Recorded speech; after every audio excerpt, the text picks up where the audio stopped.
And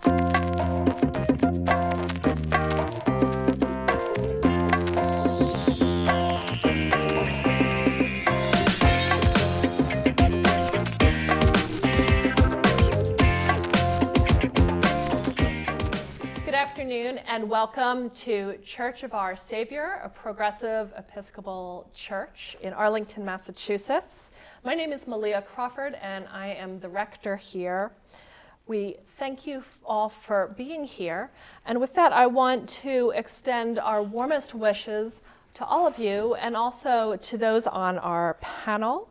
To my immediate right, Josephine Bolling McCall, retired school psychologist.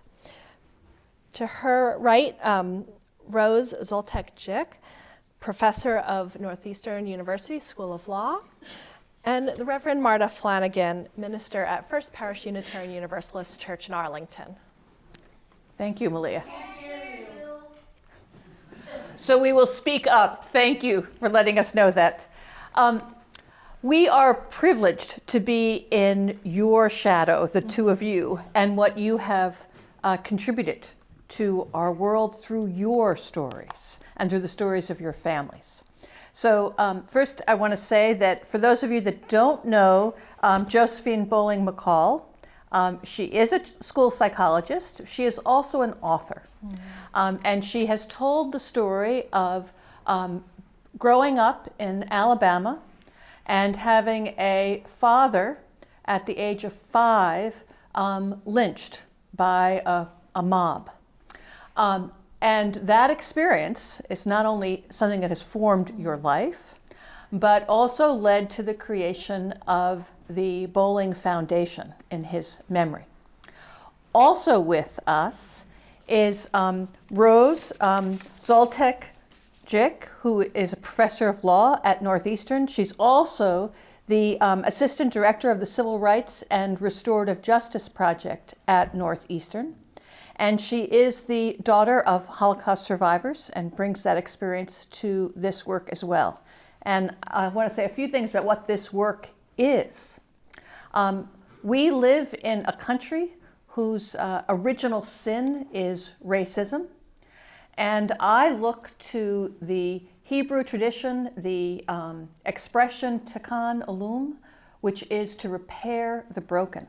So the question before all of us today is, how do we repair the brokenness of our historical legacy in this country of ethnic and racial violence? So without my going any further into what that might be about, I'd like to invite you, Joe, to tell us how you got to this. Thank you so very much. At the age of 5, as you just found out, my father was lynched. I lived in Lowndes County, Alabama, and Lowndes County is one of the most segregated and awful, well, it's the poorest, one of the poorest counties in the nation. And I always tell people I can make you know where Lowndes County is if you've heard of the Selma to Montgomery March. 22 of those historic miles are in Lowndes County.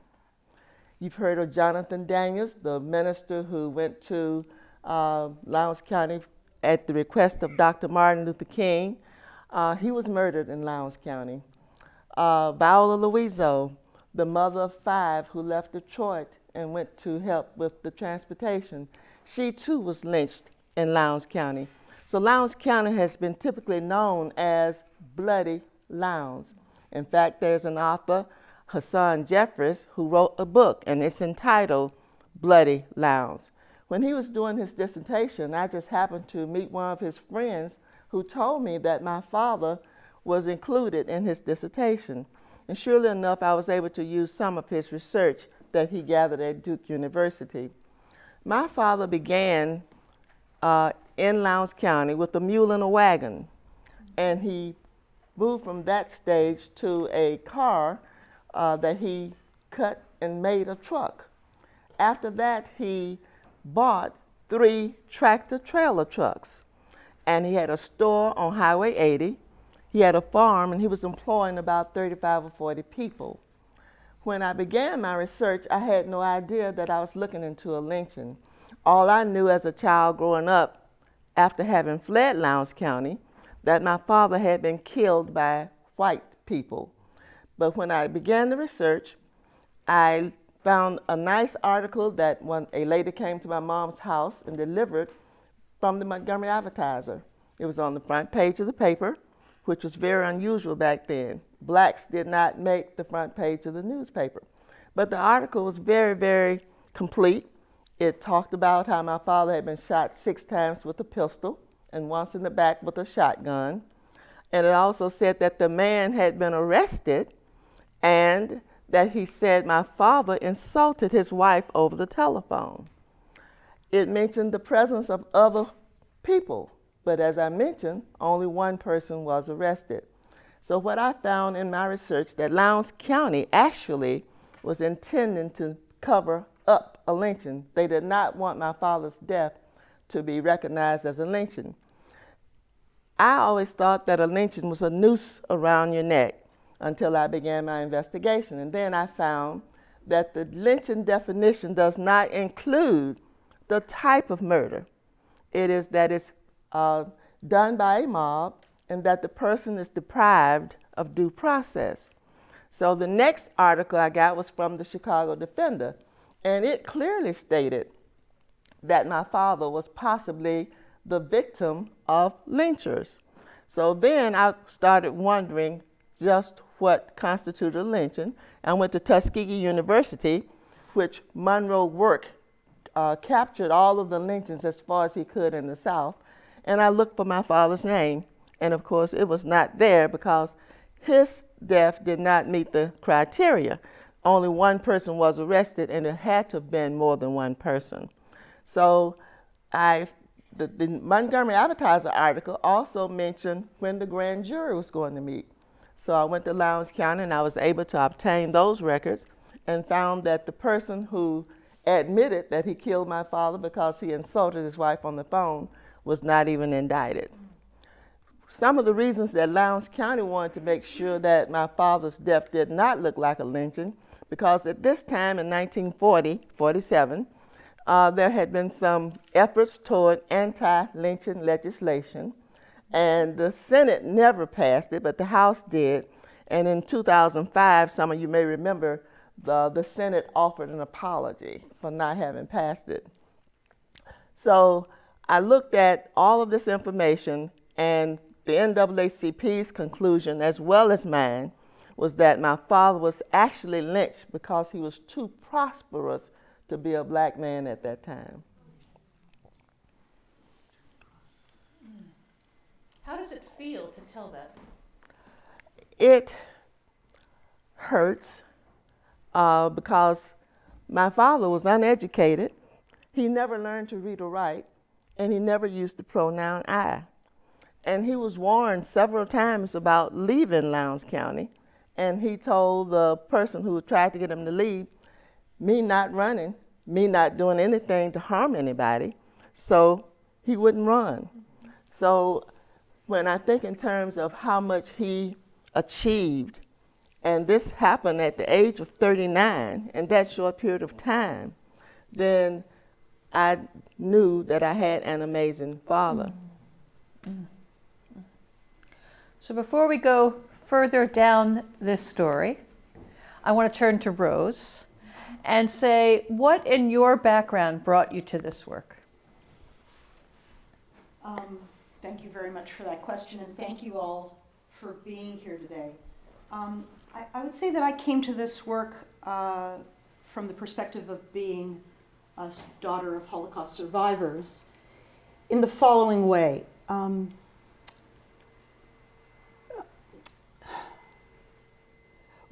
want to sort of start it this way. At Nuremberg, Robert Jackson, who had left the United States Supreme Court in order to become the chief prosecutor for the American team at Nuremberg, said that what he wanted to achieve, what he wanted to amass, was irrefutable evidence of unimaginable crimes.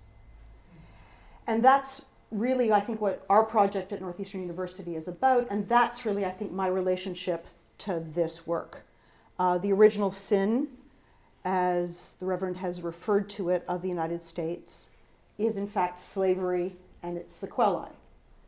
And so the question of knowing the full story of the truth of American slavery and what has happened as a result of that, and where we are from there to where we are now, is my impetus for telling this story. If we're going to live in this country, we have to own the history of this country, and therefore we have to know the history of this country. And that's my commitment, not so much as a Jew, but as an American living here.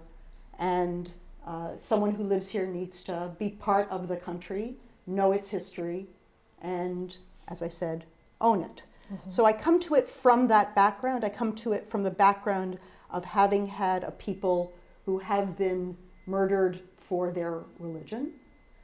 And there's an empathy and an understanding of the importance of capturing that history so that it is not forgotten. So those pieces of my background helped draw me to law, helped me to be originally a prosecutor, because I wanted in some ways to get a measure of justice for people who've been wronged. That really led to Professor Margaret Burnham, who founded our project at Northeastern. I'll speak a bit more about that later. That led her to ask me to join this. That's really my interest. I'm interested in the impunity, in the ability to commit crimes without being punished. So that, I think, is the impetus for the story and the question of Mrs. Bolling McCall's father, for whom no one was indicted, for whom no one was prosecuted, who could kill with impunity. That's the kind of evidence that I think as a law school we need to gather, and as Americans we need to know. Why? Why? Because history rhymes. Say more. This is a quote actually that's originally attributed to Mark Twain, although there's actually no evidence that he actually said it. But it's a great quote, and we might as well give it to Twain.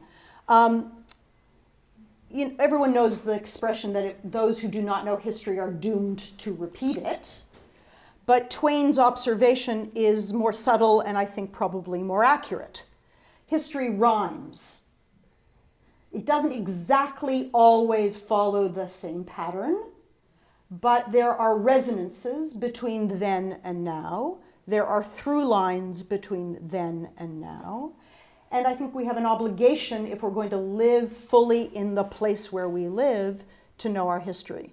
So that I fully inhabit my being a daughter of Holocaust survivors, and I fully inhabit the fact that I live in the United States.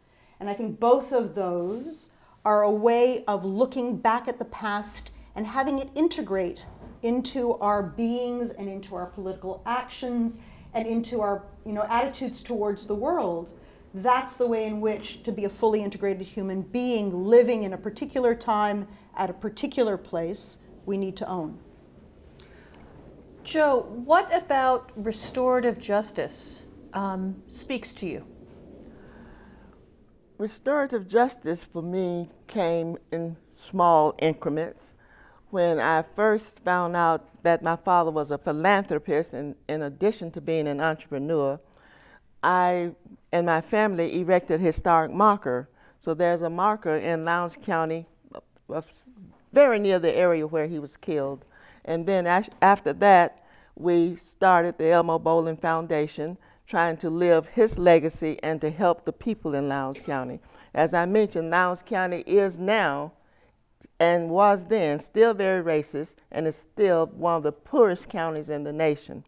So the blacks now have gotten the right to vote, and they are voting, and they are in charge of some official offices, but the judges in that county are still of the other race. So Lowndes County still needs a lot of help, and whatever my foundation can do to assist, we're going to do that. In addition to that, Marta, the school that I was attending when my father was lynched is still standing. It was built in 1883, and we have taken on the project of restoring and preserving that school. And one part of it we want to have as a museum, and the other part as a training facility to help with the education and other problems that the Lowndes Countyans experience.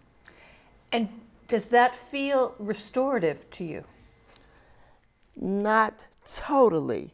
That gives me a feeling of trying to help the people, but as far as rectifying what has happened to my father, it does not.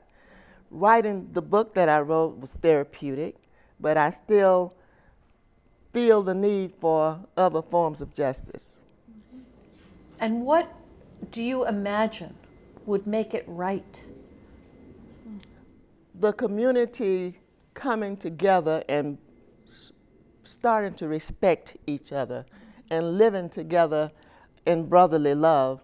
And I know we may be a long way from that, but I believe that would be what Brian Stevenson refers to as truth and reconciliation, that until we can talk about this freely and admit what has happened in the United States, that we'll never be free. Mm-hmm. And do you think that makes it right, Rose? Oh, what a question.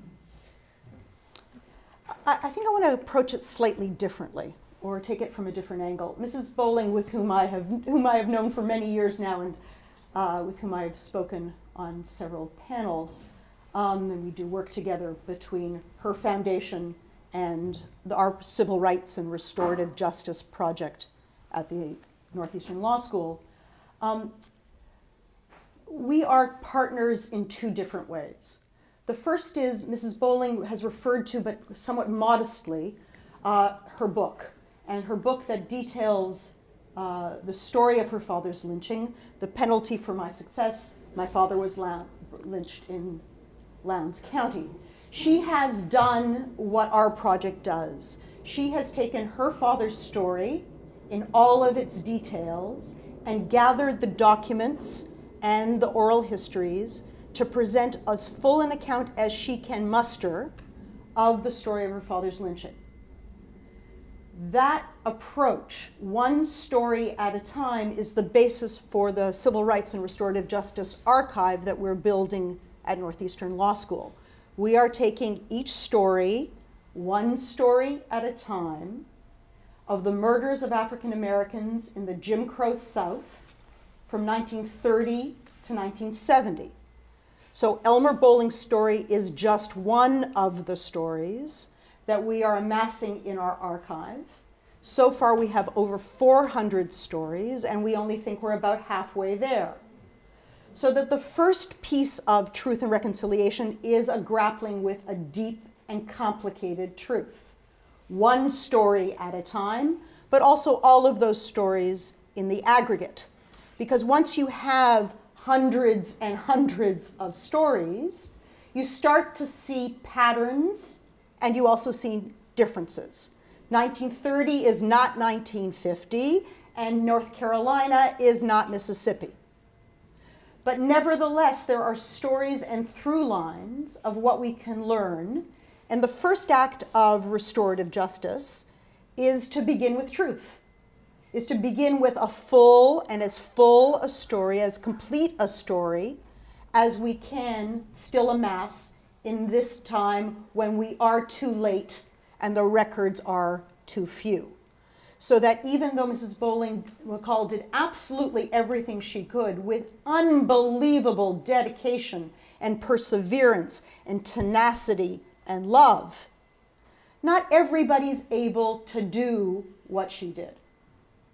So that's where a project like ours, CRRJ at Northeastern, comes in, because our law students, clinic after clinic, year after year, we've been going for about 11 years now, are doing the work of sending out the Freedom of Information Act inquiries, of going to courthouses and gathering the documents, of trying to speak to survivors of families and gather those stories so that we can build an archive to give it back to the United States, to give it back to the families, to give it back to the communities, and to give it back to the history books. We need to repatriate and own the stories of this history so that there is some collective memory on which we can draw as a nation now and in the future when we are gone of the full truth of that period. So truth begins before there can be reconciliation. There has to be full accounting for the truth before there can be reconciliation. But you don't go directly from truth to reconciliation. There's an ampersand in the middle of that. There's truth and maybe there's reconciliation. But there have to be acts of restorative justice. There have to be acts of repair. There have to be acts of recognition. There have to be acts of redress, of reparation, and if I might in a church say, of repentance, so that there is the possibility of whites asking for reconciliation from those African Americans who are still willing to possibly give it. So that I have a, if you will, a slightly different take on it, in that I really believe that the stories that are in the middle, in that ampersand, in that journey from truth to reconciliation, are the places where white folks need to do our work in order to figure out what it is that we can offer as part of the acts of rapology and redress and recognition for the history that we've inherited, so that there is a possibility for some type of real reconciliation in anything other than name. Thank you. And you I'm going to take your lead. Please. And say, Joe, you told us a bit about your father, but the effects of his lynching go beyond his death. You're one of 7 children, is that correct? Yes. So how did that, what were the, say even the first 10 years after his death, how did that shape your experience? It changed our lives completely.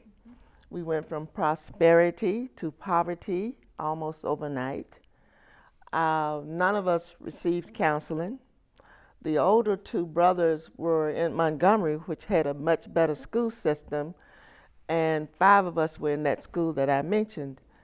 Those brothers, the oldest, there are 4 older brothers, they all quit school. So it affected us economically and, of course, educationally and psychologically.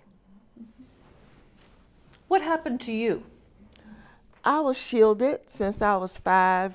A lot of the information was kept from me, and I knew my father had been killed and the circumstance, but I did not know what had happened until I got the newspaper article. And I failed to admit that I didn't see that Montgomery Advertiser article until I was like 35 years old. And then once I got it and read it and found out that this man was not doing anything to anybody, but he was being envied and lynched because he was raising the level of achievement of blacks in the community. As he went up the ladder, he was helping other blacks. So he was changing the structural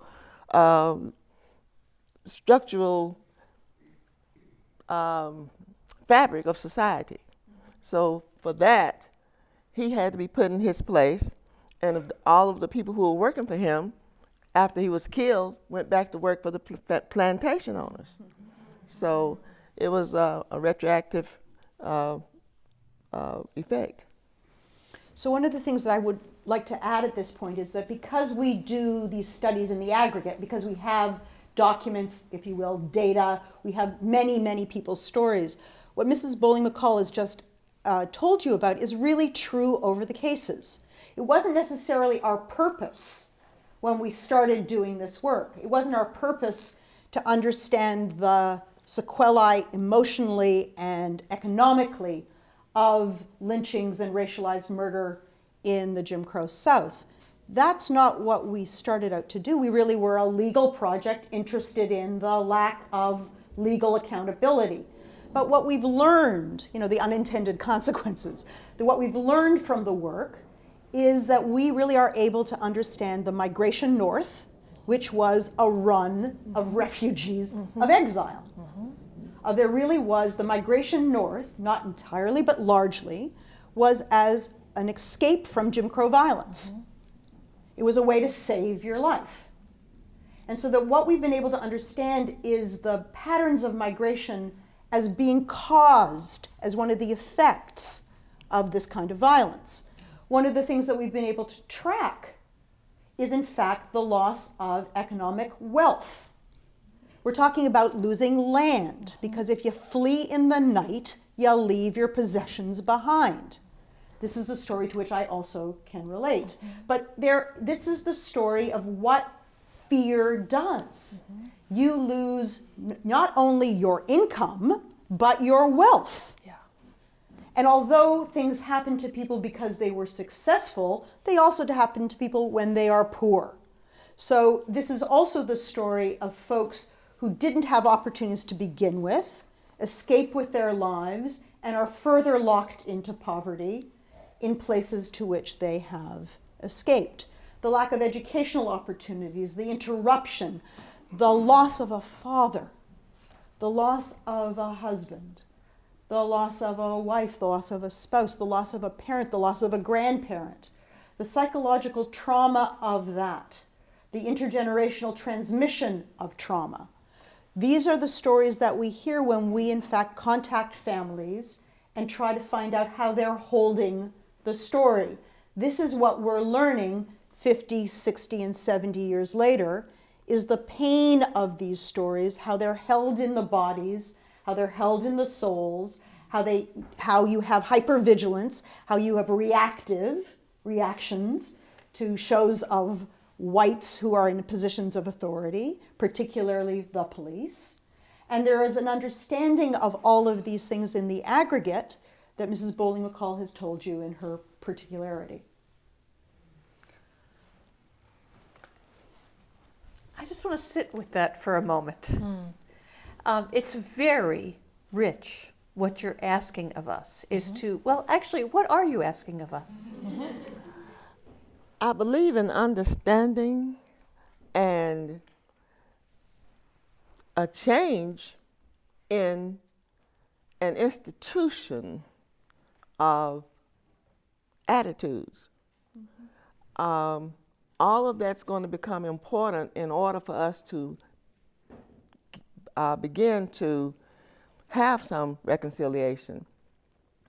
In fact, we've got to admit what happened and accept responsibility. But our problems go all the way through the top in judicial administration now.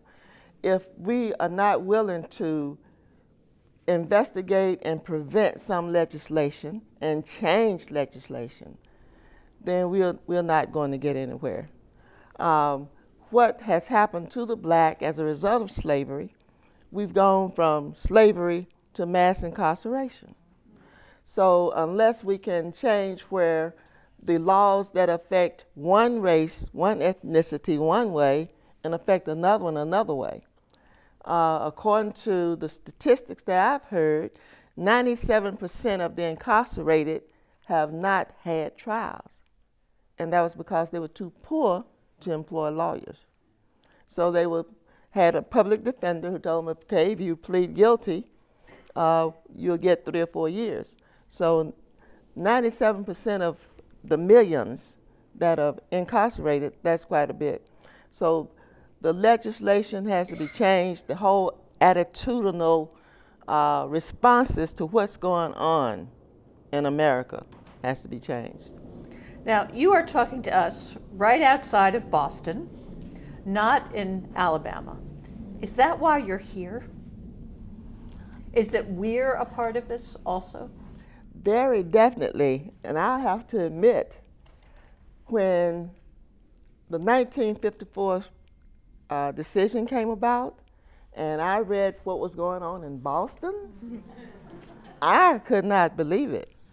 I had no idea that the racism extended as far as it does. So I think that this area has to account for itself, because there are a lot of the same kinds of feelings here that are in the South. They just haven't been uncovered. we don't hear your stories, a story such as yours, as often as we might. We have the luxury of being deaf. So I am grateful that you're here to bear witness. I would assume it's not easy. No. And it is a burden that you've taken on. And it's one of the reasons why I ask about repair. By all rights, you could be focused entirely on justice and not on mercy. So how do you weigh that? What's that journey for you? I think the journey for me has been one where I've been taught biblically that you do unto others as you would have them do unto you. And we've never been involved in punitive justice. So we have not looked to inflict harm on someone because they've done harm to us. So what it means to me now is that unless we can start seeing what has happened, how white privilege has advanced the country over my race, or my ethnicity, then things are not going to change. We've got to accept what has been given to us because of, Rose referred to it as the other day, and I need to learn how to use that more easily. But until we can learn to look at it for what it is, how it has gone the path that it has, where the black man will still be crushed until some relief is given by the masses. We've got to start having some people who will be upstanders rather than bystanders. It seems appropriate to ask you from an academic perspective, what is restorative justice? Restorative justice is a different model of justice than traditionally has been understood under criminal law. Criminal law is a model of punishment and is a model of accountability, to be sure, but it is a model of punishment. It is basically saying there is guilt for which you deserve to be punished. That punishment, criminal law is the only source of law that can put someone in jail. Monetary damages, lawsuits are not, you cannot possibly put someone in jail from a monetary lawsuit. And criminal law is our means as a society of putting individual perpetrators in jail, losing their liberty if in fact the case can be proven beyond a reasonable doubt. So it's a particular understanding of what justice means. Restorative justice is a relatively new term. By new, I mean probably about 25 years old, in which there was a different vision of an accountability between offender and community, between offender and offended. So that there was a model of it in which the vision was much more people coming together around the crime, whereas in criminal law, it really is society versus the defendant, in which the victim has no role. The victim is a witness in a criminal case.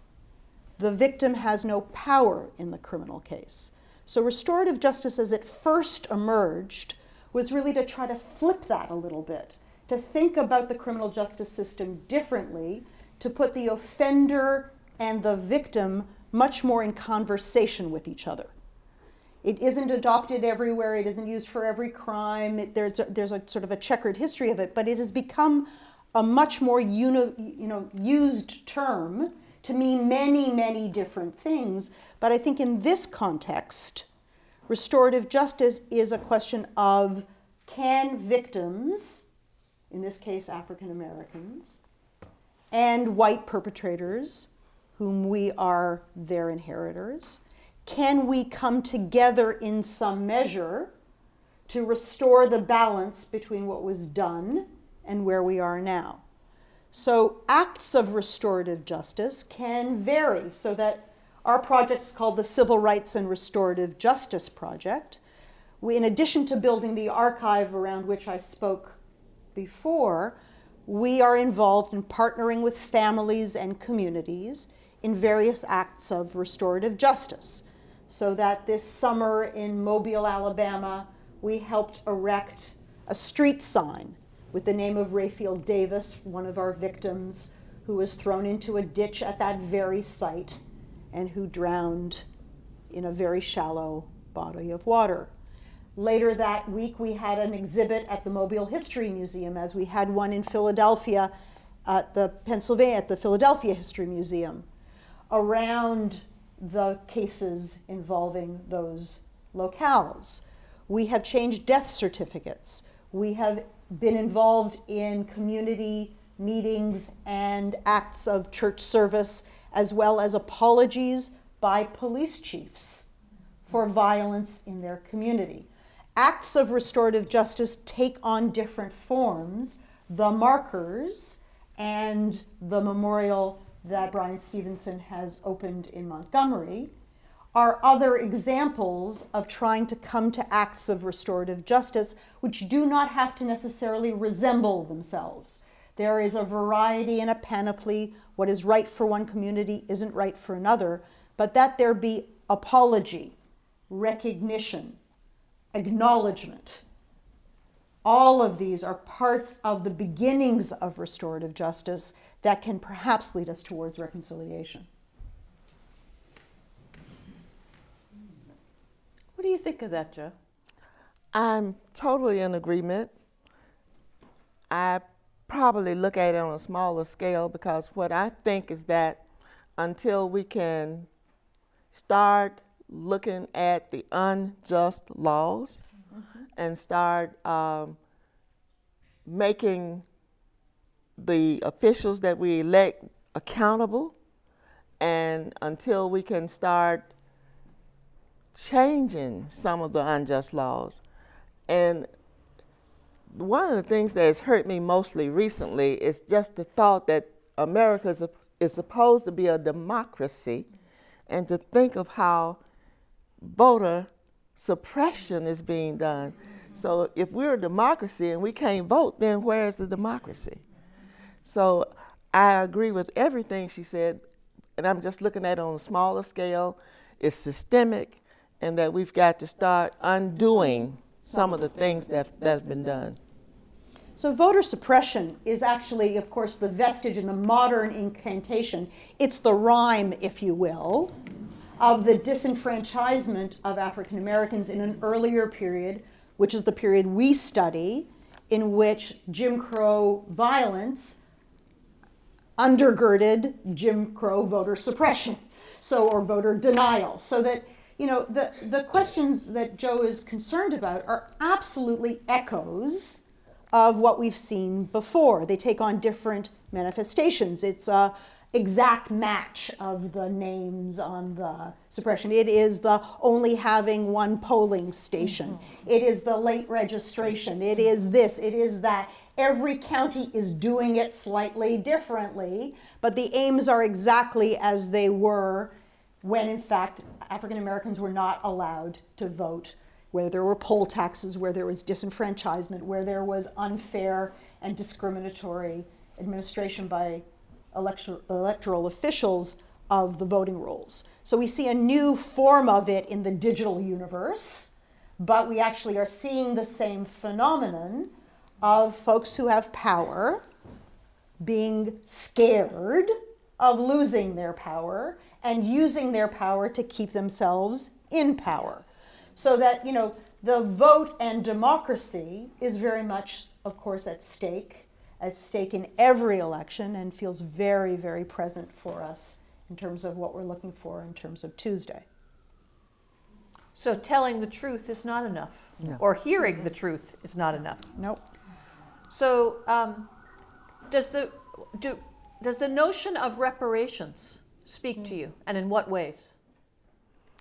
I have been unable to come to grips with that.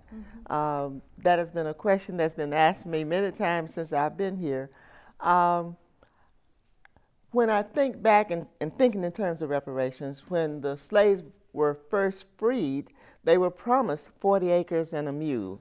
And I could see if everyone had gotten that, then that probably would have made a huge difference.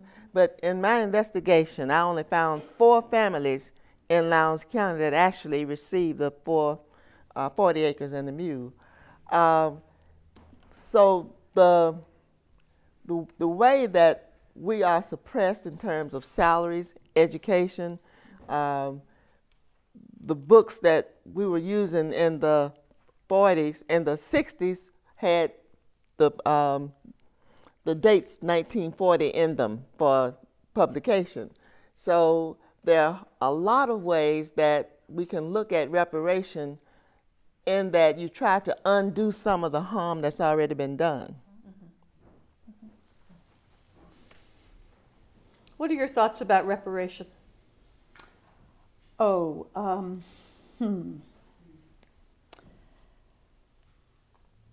The question of what's the right form of redress and the multitude of ways in which we can try to repair the past through law and through money and through affirmative action and through other acts of undoing and redoing unjust laws is, I think, a pretty complicated question and deserves some real attention. There have been, of course, moves for reparations as monetary reparations, and there have been requests for reparations, for example, in Tulsa. There have been instances where reparations has, in fact, been part of the questions that have been raised as to whether that's the right remedy. I'm not sure I know the answer to that question. Are there any models of successful reparations historically? And not only in this country, but has Germany successfully made reparations, for example? Has South Africa successfully, I know I'm asking this somewhat rhetorically, but can you think of any models that are successful? Well, certainly Germany's attempt to institute reparations to the Jewish people over the Holocaust is, in fact, the greatest model of an attempt by a society to monetarily come to terms with what they've done. And certainly the efforts at reparations that really did benefit the State of Israel in its early years and individual families who received reparations, certainly that helped put them back on their economic feet. But I guess I didn't know I was going to go this place, so I just want to say that reparations within the Jewish community was a very complicated and fraught issue when it was, in fact, initially proposed. And I will just share that my parents, who were entitled to reparations, did not seek them. My father said, "I don't want that blood money. I don't want them to think that money can make up for the death of my parents and my siblings and my cousins and my neighborhood and everything else. Money won't do it."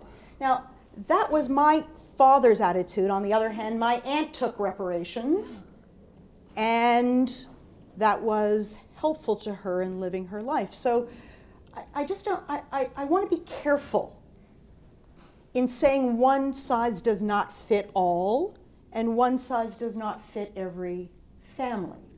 So that I do think that there are questions of structural economic issues that the United States has to address.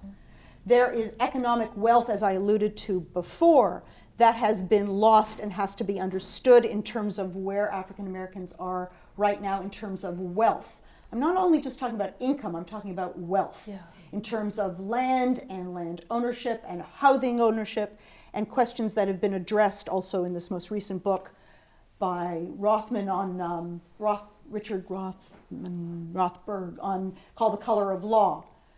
And the questions of how housing and voting and money and wealth have been maldistributed in the United States, which has its roots in this period and going back to slavery and the lack of 40 acres and a mule. How different this country might have been had, in fact, that kind of economic righting in Reconstruction taken place. I mean, I think that Reconstruction is a period we need to understand much more fully than we do now.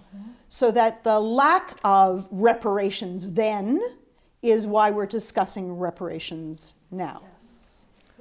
And I was thinking about that as Rose was speaking. And at this moment, I know there's a lot more to it. What came to me was equal opportunity would actually be a form of reparation for me. If I felt like I could achieve the same opportunities and same levels of,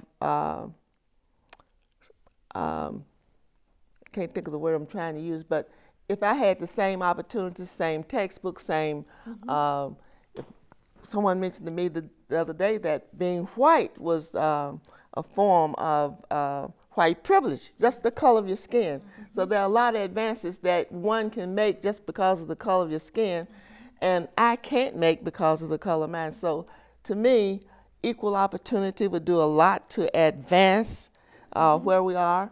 There's a program that's called Exodus Foundation, and this lady is a minister, and her idea is to get all of the people out of prison who are in there for crimes that they did not commit or whatever.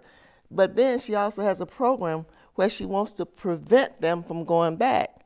So she has mentoring and all of that. So we need some programs to assist with the equal opportunity that I'm talking about. So you're not talking about your personal situation. You're thinking much more systemically in terms of reparations. Yes. Yeah. Often restorative justice is used in individual cases, and it's how I'm interested in how one goes about applying that model in a more in a commonwealth setting. That what could possibly repair or heal the damage to your family, for example.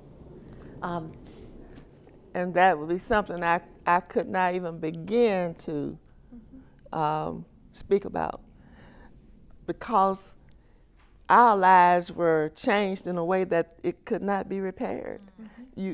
We grew up without a father. My children who never had a grandfather. So there's no way that I could begin to talk about restoring what we had from the sense of an individual sense. I just don't think it's possible for me to mention. I tell you what my husband said. He said, I wish I had known your dad. He said, but if I had known him, I probably wouldn't have gotten to meet you, because he would have protected you, huh? right. So, I mean, you know, I grew up without grandparents. All of them were murdered. So, you know, nothing can give me back the grandparents I never had.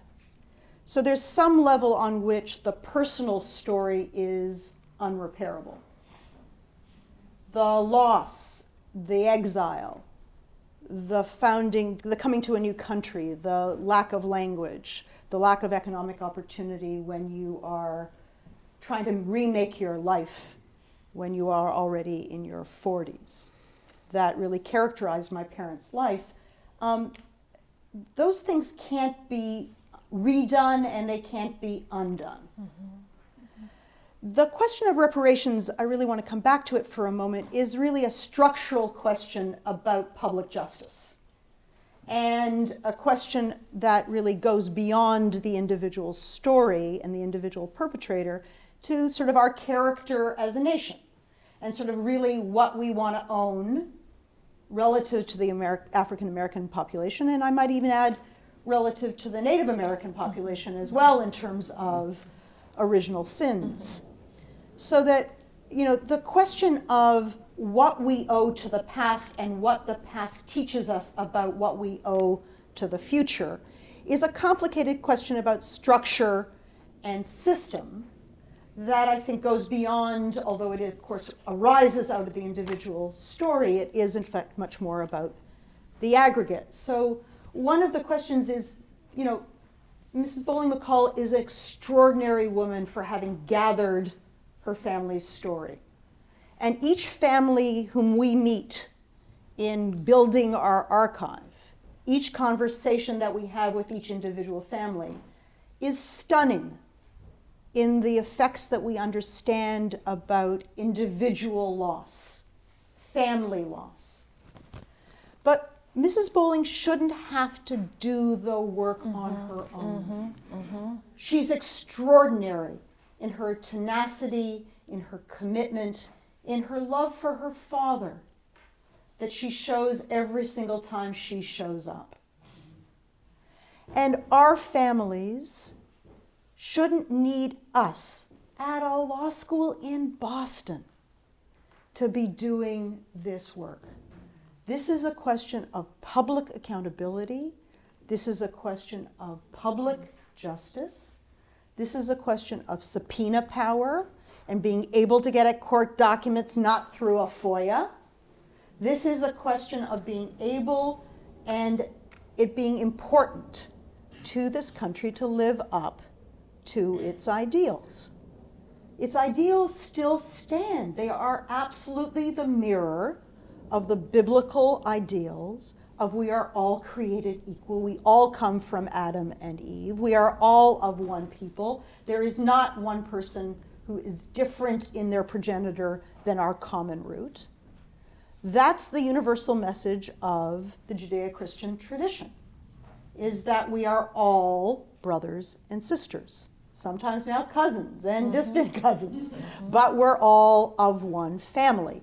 And that really was, of course, the message of the Declaration of Independence, you know, in which it was an inalienable truth that we are all, you know, that all men are created equal. We don't have to necessarily get into the fact that even at the very beginning that was not necessarily lived up to. But the question of whether now we want to own that now, live up to that now, is, I think, the question before us, so that ultimately the question of the moment is that there should be no outsiders. Yeah. There should be no others. That we're all in this life together. And until and unless we get to that point, we really will always be going and pushing a stone uphill. That's really the fundamental bedrock understanding that has to be not only in this room, but across the nation. And until we're there, we will have stories like Mrs. Bolling McCall's, and we will have Pittsburgh, and we will have Kentucky, and we will have Boston. You haven't used this term, I don't think, but collective guilt, that we're holding that as well as collective responsibility. And I'm thinking of our children.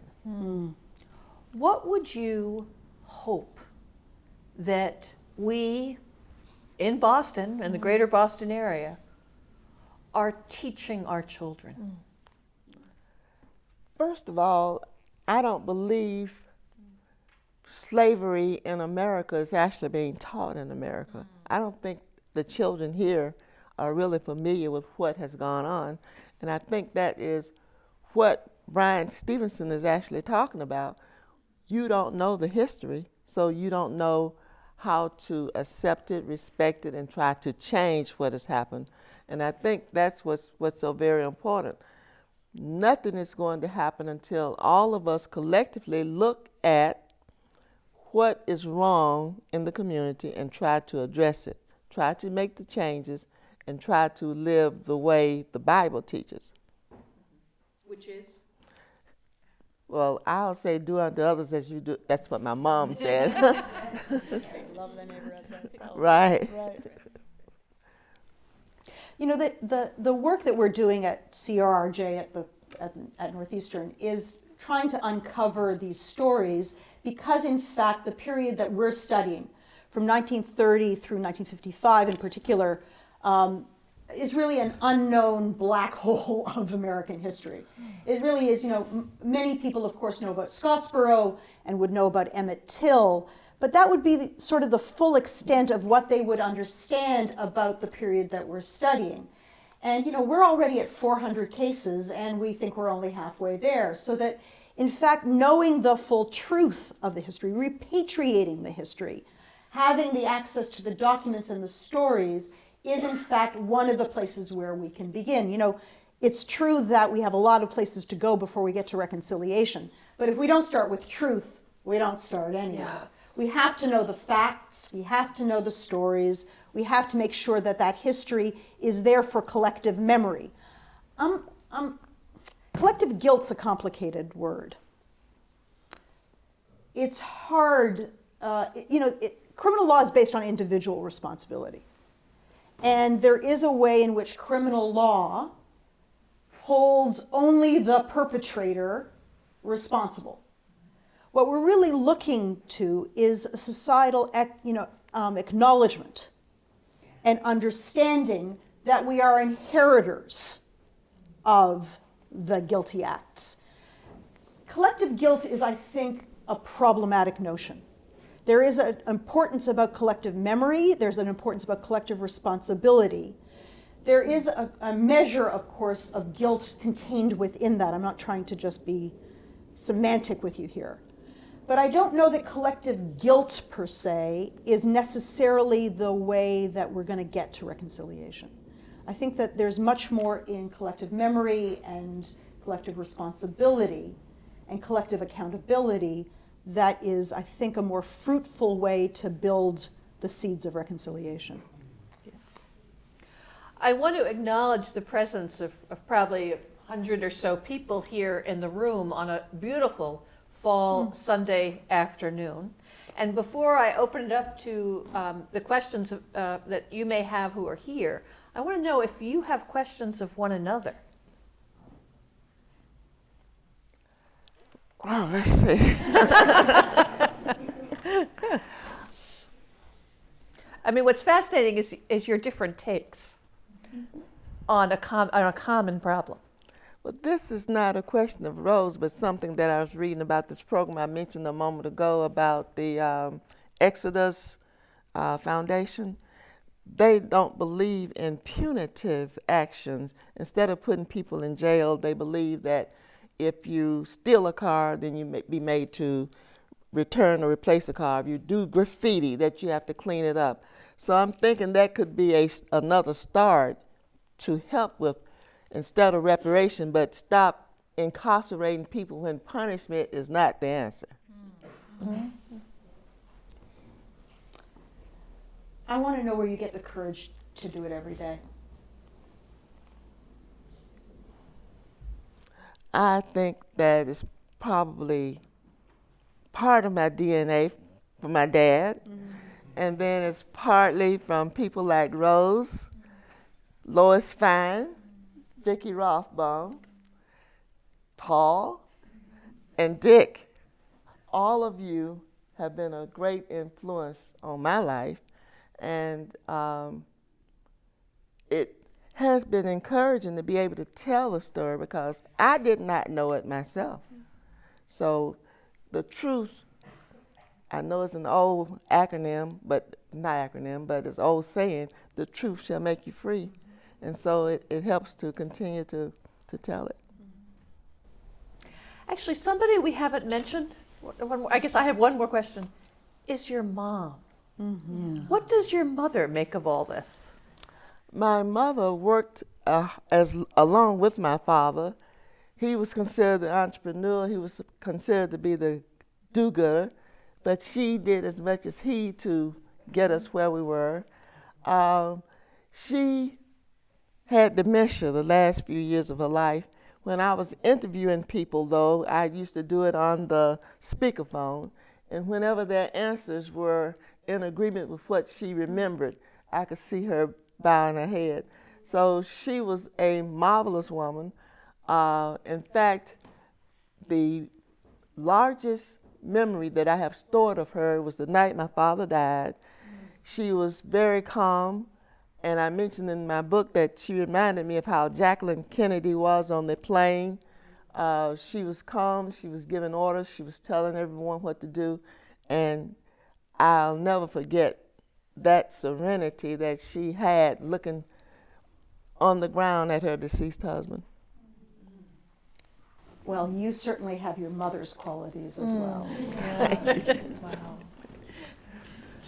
So what may be best is I noticed your hands, and if you would like to ask a question. So I want to, the Slocum case is outside of sort of our temporal jurisdiction.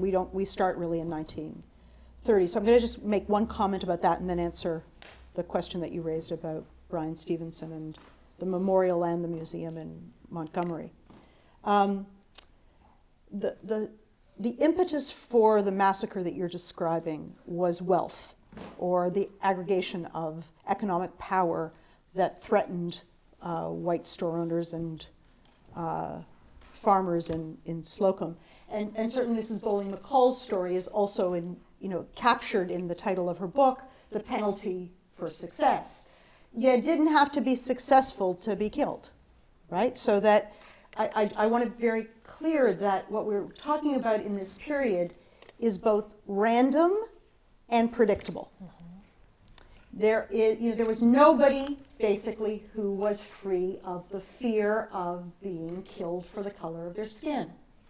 That's really what we're talking about, and that in the period before 1930 was what we know of as noose spectacle lynching, where in fact, church suppers and postcards and public spectacles with hundreds of people freely showing their faces attended lynchings as if they were entertainment.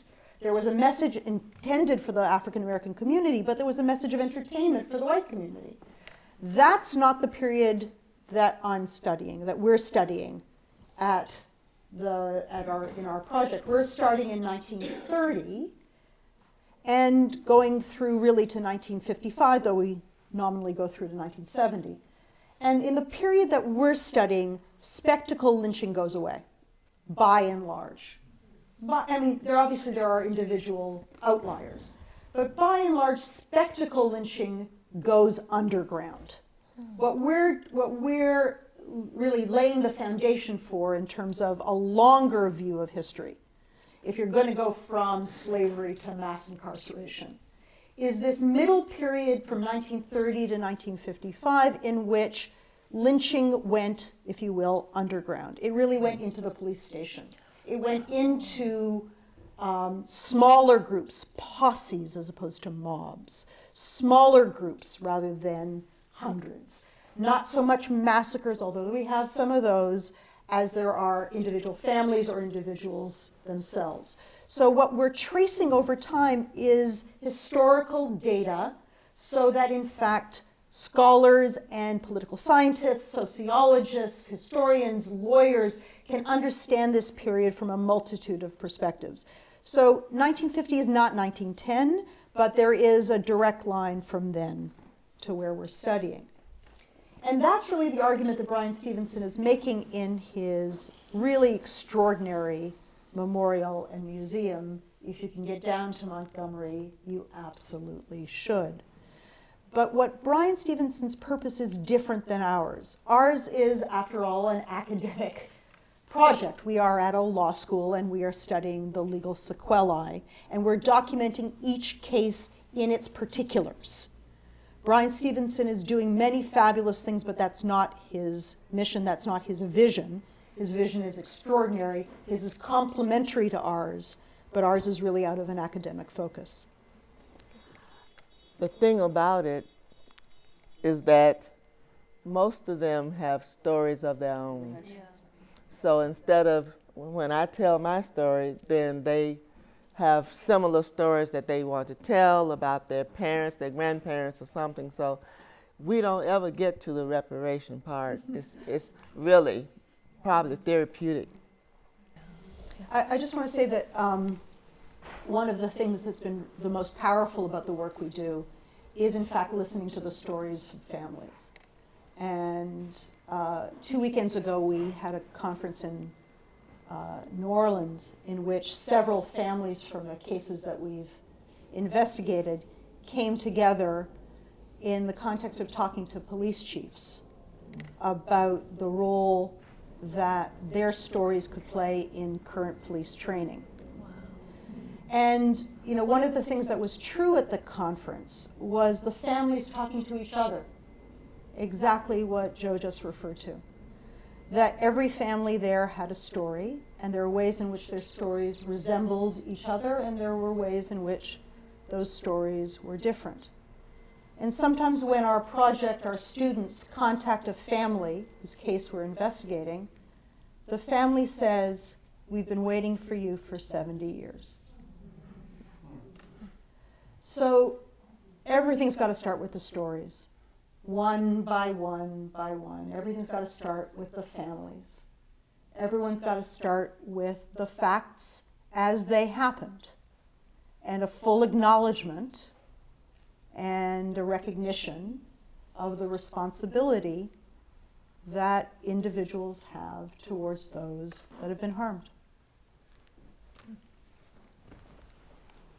Yeah, I think the answer has to do with the importance of understanding history.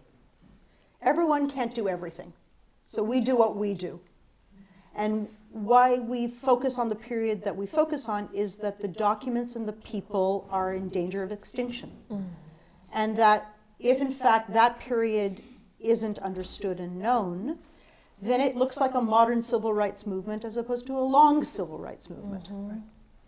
And if we don't understand that period of time, we don't understand the line between slavery and mass incarceration. So I will leave it to others to bring it forward, but you cannot have a through line if it has breaks. Yeah. So that everyone does what they can do, everyone does what they should do, and as an academic institution, I work in a world in which this is what we do, and I also teach criminal law, and our students at a progressive law school are going out to fight the fights that exist today. But I think that being informed about the past allows us to approach the present and the future with a different consciousness. And I'm all for consciousness.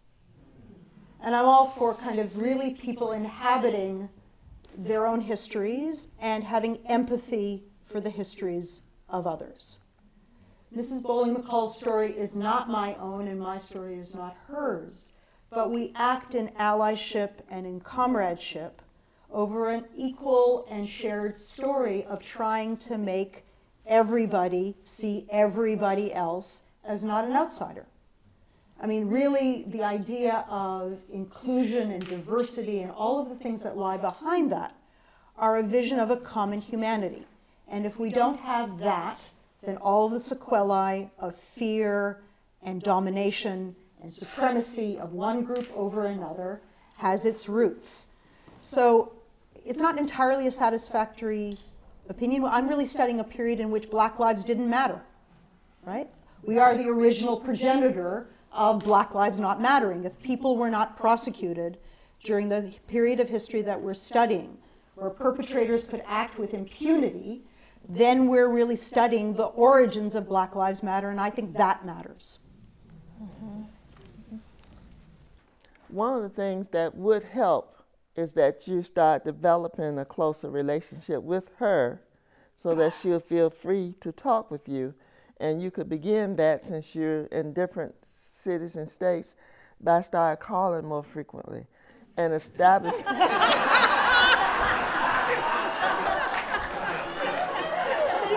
think we're having a multi-generational dialogue here.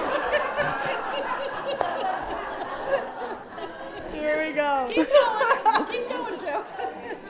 And once she finds out that you have a genuine interest in the family and in what happened, she'll begin to relate to you. And one of the things that is very important, and it's not your question, but I'd love to share this. My youngest brother was 7, I was 5, he was 7.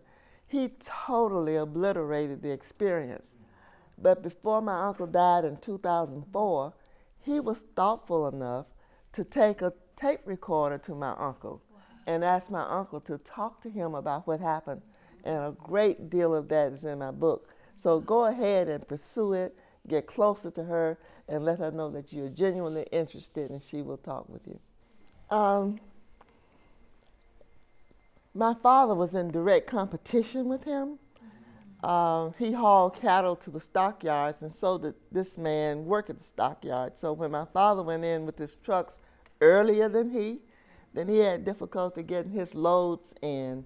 So he was impeding the white man's progress. So that was one of the reasons that he wanted to get rid of him, because he was blocking his progress. And the other thing, once the blacks started raising the level of achievement of other blacks, you're changing the whole system. And that was the thing that was most recognized that they did not want to happen. They wanted to make sure, and even today, this is maybe totally unrelated to what you're asking, but I was talking to Vicki and Lois about the poor whites who still have to consider themselves above me will vote against their own interests. We need Medicaid expansion in Alabama. The white governor, who is a Trumpian, has let us know, she's been in office now long enough, she's told us she's not going to expand Medicaid. We have a white man who's running for governor who has made it known that he will expand Medicaid. Do you know who they're going to vote for? They will vote for the white woman who is the Trumpian, because that keeps them elevated above us. Did that answer it all? Are any of the descendants of the perpetrators you know, do they still live in the county? I was fortunate enough to interview the dead man's white cousin and his black cousin, and I got wonderful information about them. Now, when I was shown the house of the perpetrator's daughter, I was afraid to interview her. I did not approach her for an interview.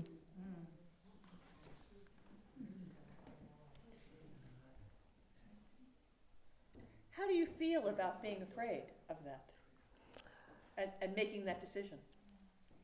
It hurt because I really wanted to tell the entire story, and those persons who've read the book, they've said, Joe, that was really, really personal, and it is, because I did not leave out any of the facts. So I felt like I was cheating my family and the readers in the world for not being able to go to her and question her. Is she still alive? She was at the time the book was published. Is she alive now? I don't know. But the person who introduced me to where she is and where she lives is still alive, and that person is much older than I, so it's a possibility. So anyone in this room could send her a copy of the book. That would work. Name of the book? The Penalty for Success. My father was lynched in Lowndes County, Alabama. And I do have some brochures up there about the foundation, and the name of the book is on there. You can also Google it. There is a lawyer in Montgomery who told me, after he read my book and found out about the case that I had about my father, he said, now I know why it's so difficult to get justice for my black clients. So that, that was sort of healing. And I did have a white commissioner who is wealthy, who had no qualms about being open, and he told me that his mother told him that my father was a fine gentleman, and that the blame for the murder should have been on someone else rather than my father. But that was another theory, but he did tell me that. And he tried to help me find white interviewees as well as black. Was there another hand that I missed?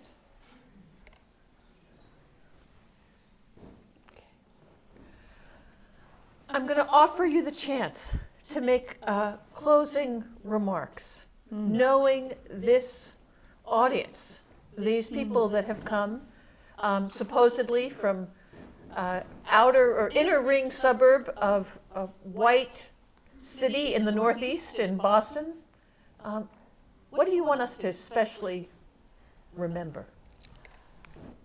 A question in your own mind in regards to the situation, and that would be, what is it that I can do now to help further the process of reconciliation?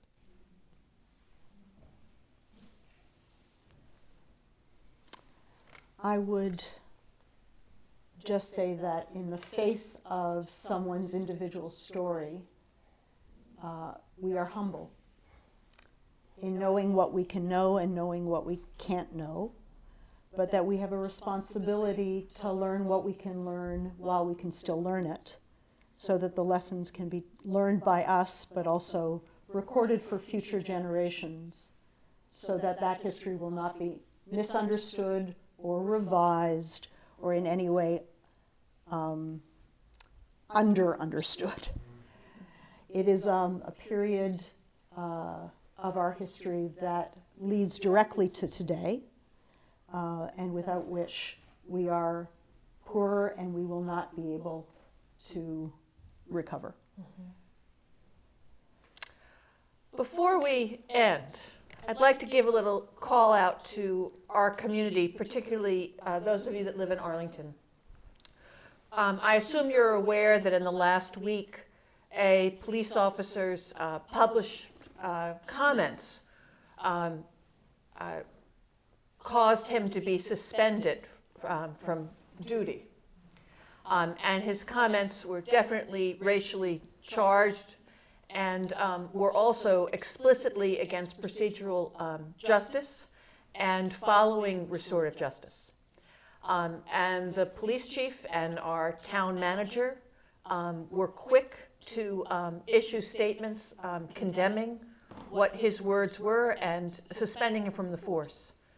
But I would invite you, I didn't plan on doing this,